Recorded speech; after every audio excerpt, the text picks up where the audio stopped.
This planet is ours, witch. No, this planet is theirs.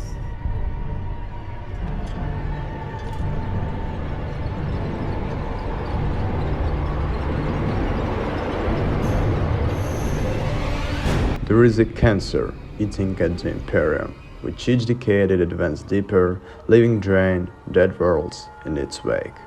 This horror, this abomination, has a thought and purpose which functions on a galaxy scale, and all what we can do is try to stop the swarms of bioengineered monsters.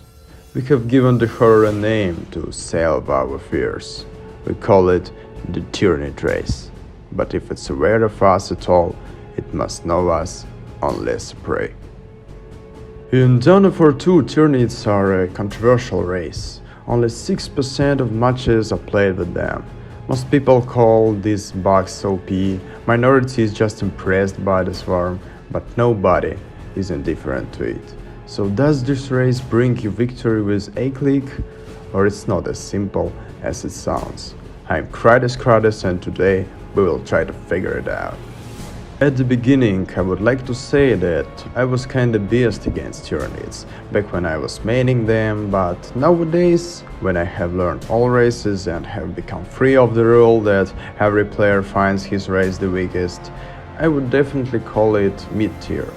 As well as they can be good against Grey Knights, Space Marines, Eldars on dense maps, and Chaos on open ones, they are awful against IG and Orcs everywhere.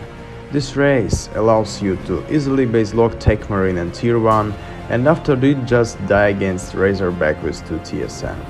The lack of various builds of counter to APC vehicle and not stop gifting red and XP to your opponent will never let Tyranids take over the game universe. Hormagaunts Brood.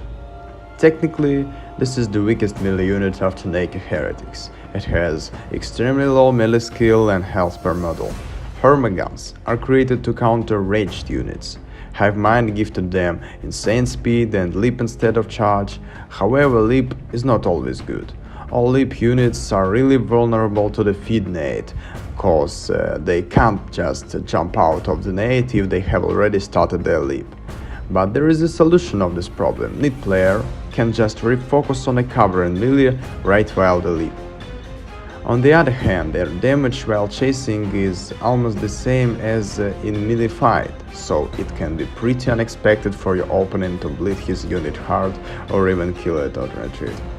Remember, Hormagaunts should never try to attack TSM and CSM without any support. Even if they didn't shoot your guns before melee, they will win with 80% chance as TSM and 100% as CSM. In most matchups, they will stop being useful in fights since tier 2.5 and not really bad as aggressive cap unit. The only way which I see for them at this stage is just stop reinforcing them and capping closest points. Adrenal Glands is the upgrade which you always need if you are playing with melee warriors. This purchase still won't help you to win naked sluggers, but damage, health and leap range buff for 15 power is the opportunity which you can't just ignore. However, you should buy this upgrade only after all other purchases in most cases.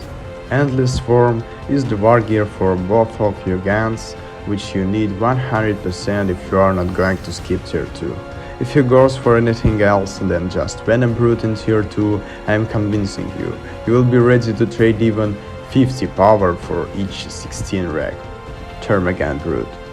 This unit has less DPS than Guardians and Shooters both in melee and in range, has 8 models to bleed and also deals almost 0 damage on the buff. Termagaunts ain't created to outshoot ranged units, but they are brilliant to counter melee ones. Their speed and bursty firing mechanic allows them to kite enemy squads and heroes with hit and run style. In tier 2 they become much stronger with Venoms and Zoanthrope synapses.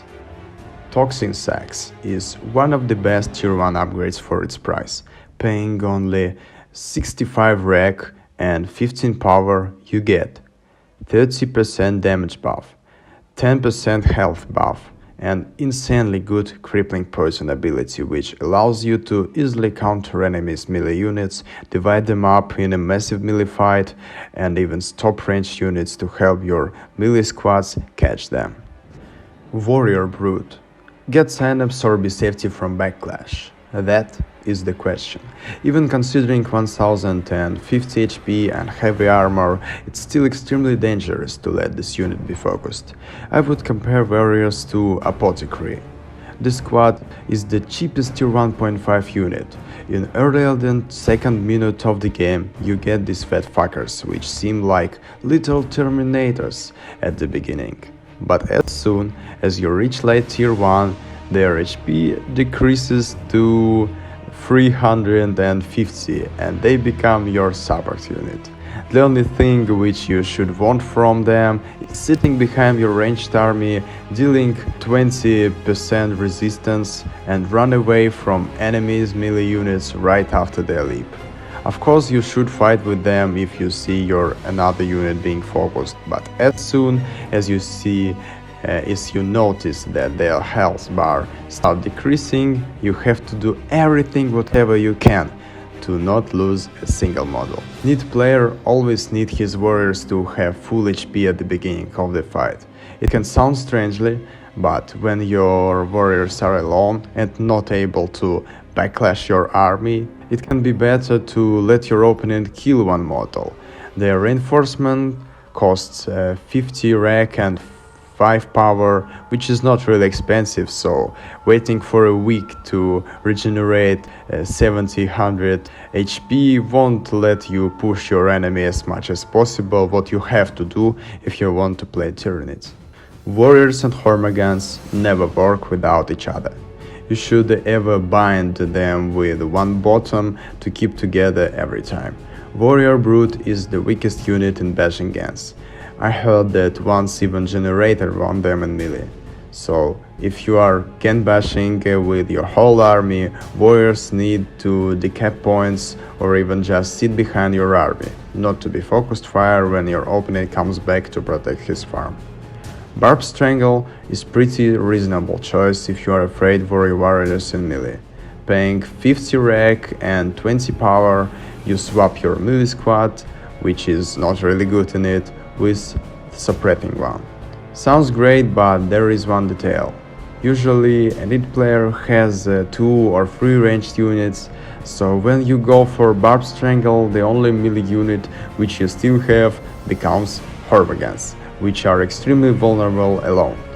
In my opinion, mono-ranged or melee army is always worse than mixed one, so usually I keep my warriors without this upgrade.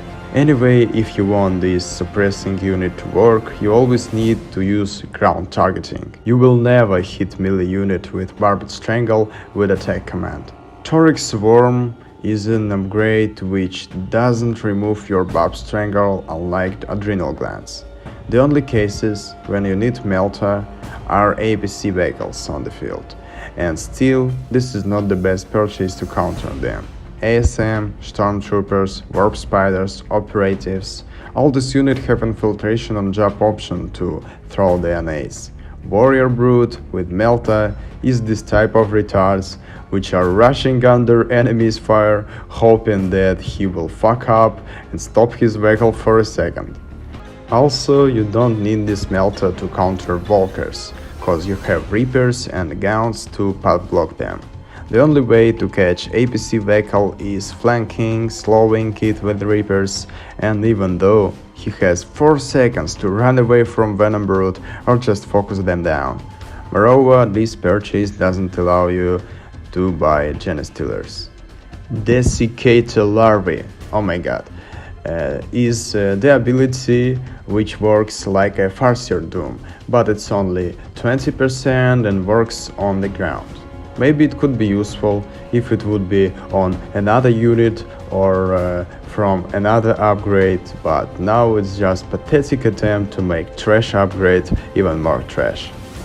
Adrenal Glands is the purchase which you need to get with your first power in tier 2. This upgrade increases your warrior's health by 65% and makes your other melee units like this. Melee buffs of this upgrade is so good that you can even turn your Raveners into melee for additional 10 power and get a fucking dream team with good old Genestealers. 90 heavy melee damage will let you even kill a Blood Crusher face to face without any support. Ravener Brood. This is one of the most universal tier 1 units. Raveners are capable to counter melee units as well as ranged ones. Unfortunately, they can't fire on the move, but it's compensated by damage per volley. 75 melee DPS and high damage per hit make them insanely useful to kill ranged units in melee.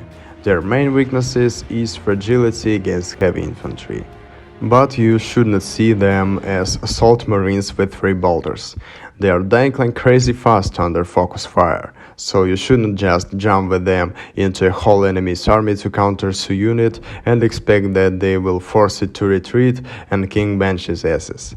You need to attack with your melee squads and Ravener's Burrow in unison. Moreover, Ravener's Brood is the best non-flamer units to bash generators.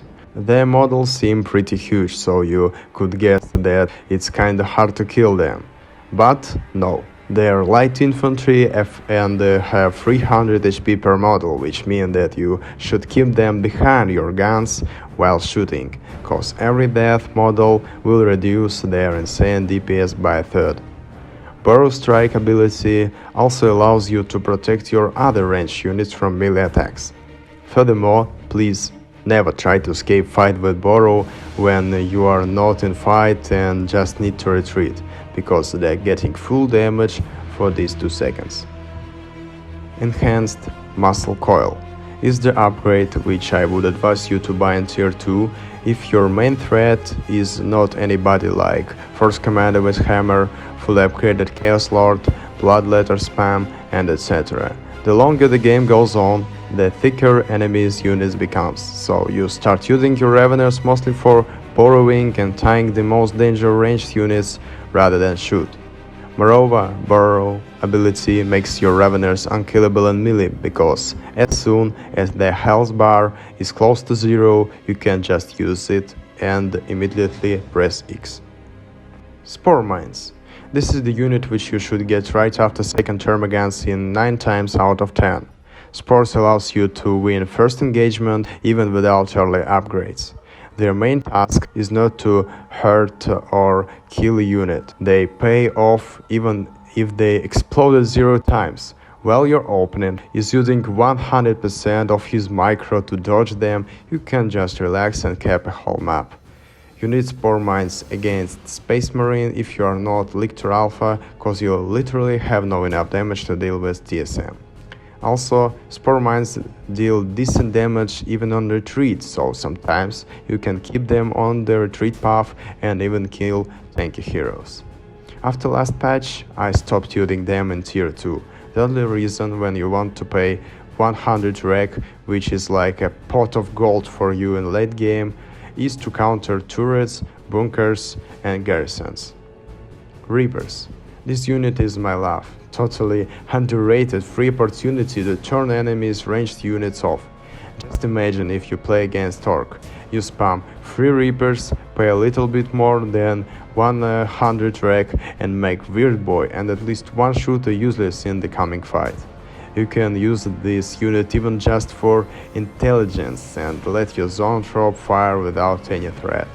One of the best usage of Reaper Swarm is slowing and path blocking enemies' vehicle.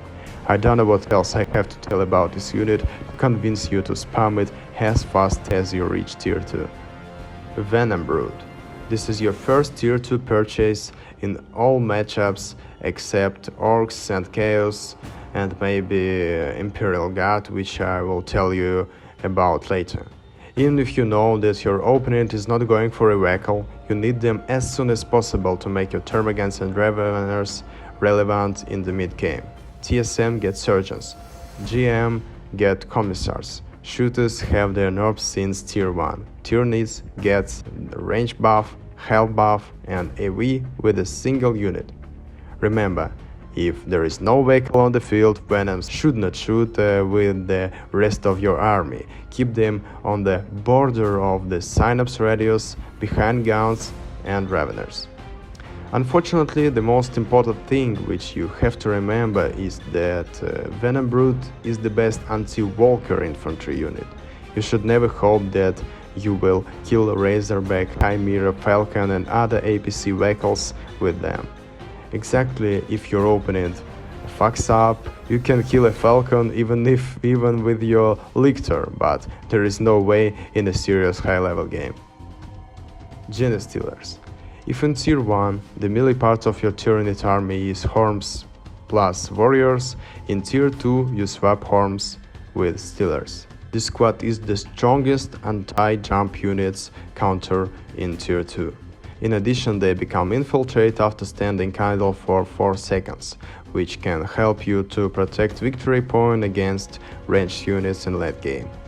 The only weakness of this unit is Warriors, which they need to be near to realize the full potential of their power. You should not go for ending claws as soon as you reach Tier 3. Mostly you get this squad against heavy infantry like Raptors, TSM and Purifiers, and this is just dumb to remove their power melee weapons to get soft AV. Yeah, this upgrade makes this unit a little bit more danger against light infantry like Storm Boys, but it's not what you want for 75 rec and 20 power. Zoanthrope. In my opinion, this is the hardest to control unit in Tier 2. It's dying from one hit of Reaper Swarm, I'm convincing you. Its 10 minutes animation of shot and non-stop need to move him make him almost useless in close range fights. But there is one detail which makes me buy him at least against orcs. It makes your opponent engage. If you build a Kepler tower near Zoa, you will increase your sight range and it will let you to shoot your opponent without any threat. Also, please don't forget to turn a warp shield off when you end in fight. Focused Warp Blast is a free 150 explosive damage with short cooldown, which allows you to scratch a vehicle and also control enemies' heroes and even Soul Leaders.